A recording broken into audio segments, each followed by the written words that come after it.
ভগবান কথা বলে? কথা বলে না? রাত 3টের সময় আমার বাড়িতে, যেদিন আমার বাড়ি অনুষ্ঠান হয় সেদিনকে আমরা গোপালকে জল দিইনি কোনোদিন আগে। রাত্রেবেলা গোপালকে খাটে শয়নে দিই।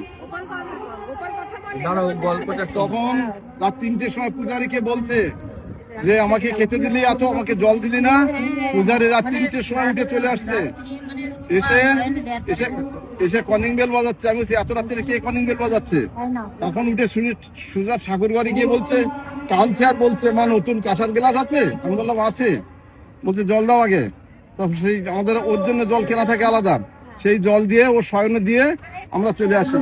প্রতিদিন জল দিলে সেই জল আমরা যতটা জল দিই ততটা জল পাই না আমরা, বুঝলেন? একদিন আমি বাসি প্রসাদ দিয়ে ভোগ লাগিয়েছিলাম। ও ঠামি কি বলছে, ঠামি আমার খুব খিদে পেয়েছে, আমাকে রাত্রে খেতে দাও। তখন 2 বাজে রাত। আমাকে বলছে তুমি কি দিয়ে ভোগ লাগিয়েছো? আমার কেন এই প্রসাদ দিয়ে? বলছে হায় আমার কপাল, ও তো দুপুরের বেলা প্রসাদ, তুমি এই দিয়ে ওকে ভোগ লাগিয়েছো। আবার রাত্রে উঠিয়ে ওকে বসিয়ে আসনে নতুন ভোগ সাজিয়ে ভোগ মুখে খাইয়ে শয়নে দেওয়ার পরে সুস্থ হয়ে ঘুমায়। জানবেন এই জায়গায় না এর একটা গায়ে জামা থাকতো, চিপ টিফিন লাগিয়ে দিতাম। এখন আর চিপ টিফিন দিই না, এখন আমরা সুই সুতো দিয়ে ওকে বেঁধে দিই, ওকে ওর কষ্ট হয় শুতে। হ্যাঁ, আমাকে বলেছিল যে আমি অ্যাডভেস্টারে ঘরে ঘুমাবো না, আমি 3তলা মন্দিরে ছিলাম, আমাকে 3তলা মন্দির করে দাও। আমি বলতাম আমি একটা সিকিউরিটি গার্ডের কাজ করি, আমি 3তলা মন্দির কি করে করব? কিন্তু আমাকে এত টাকা দিয়েছে, 2 বছরের ভিতরে এখন 3তলা মন্দিরে থাকে। পাড়ার লোক সবাই বলে যে কাকা তুমি কি নিয়ে আসছো? যে মন্দির থেকে নিয়ে আসছিল সেই মন্দিরে মহারাজ বলেছে আপনাকে ছাপাখানা দিয়ে দিলাম, বিশ্ব ব্রহ্মাণ্ডে এরকম টাকা কেউ ছাপাতে পারবে না। তো সত্যি আমি গোপালকে কোলে করে বলছি, আমার 3 বছরের ভিতরে আমাকে যা করে দিয়েছে, আমার সারা জীবন আর কাজ করতে হবে না, এমন কিছু আমাকে করে দিয়েছে। 20খানা ভাড়ার ঘর করে দিয়েছে, হারমোনিয়াম আছে, খোল আছে, ডিগি আছে, তবলা আছে, এভরিথিং ওর করা রয়েছে সব।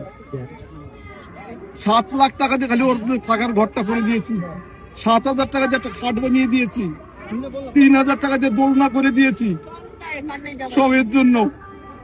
তো আমার লোক, পাড়ার লোক সবাই এসে বলে কাকা ঠাকুর ঘরে যাবো। আমি বললাম না, ঠাকুর ঘরে যাওয়া যাবে না, পর্দা লাগানো আছে।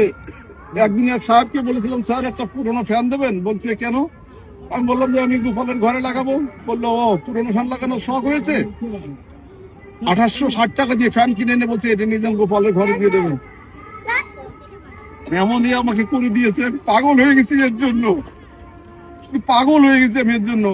ভুটানে গেছিলাম, বললাম যে আমি শোনা তুই গাড়িতে থাক, আমরা একটু বক্সার ফোর্ট ঘুরে আসি। রেখে চলে গেছি, বলছে 11,000 টাকা লাগবে। আমি বললাম রাখ তোর 11,000 টাকা, কি দেখার আছে আবার 11,000 টাকা দিয়ে যাবো? ওকে রেখে যখন আমরা বললো শোনা আমাদের যাওয়া হলো না, সঙ্গে সঙ্গে সেই অফিসার ছুটে চলে আসলো। বলছে সাহেব বাদ শুনিয়ে উজু উজু, ওদের সেই ভাষা, সাউথ মানে ভুটানের ভাষা। তখন বলছে সাহেব ফোন করে দিয়েছে আপ যাইয়ে। আবার একই নিয়ে কাঁধে করে সেই ভুটানে যেখানে নেতাজি সুভাষ বোসকে আটকে রেখেছিল সেই বক্সার ফোর্ট, একে যখন নিয়ে গেলাম তখন আমরা সেখানে যেতে পারলাম। একে রেখে কোথাও যেতে পারবেন না আপনি, এমন কিছু করে। হরে কৃষ্ণ। বাধা পড়েছে আমার।